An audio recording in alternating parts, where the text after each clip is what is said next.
¡Huele horrible! Taylor, ¿no quiere sus huevos? ¡Son testículos de vaca! Es una pena desecharlos. Huele muy mal. Ni los perros lo comerían. Es verdad que huele mal.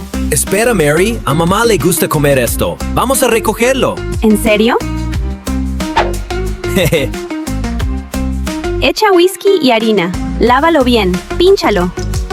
Añade especias para dar sabor. Agrega un poco de sal. Envuelve los testículos. Mételos en la olla.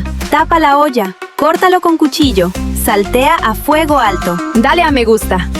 Saca los testículos. Córtalos en trozos. Ya está listo.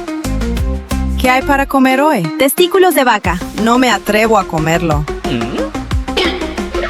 William, me engañaste.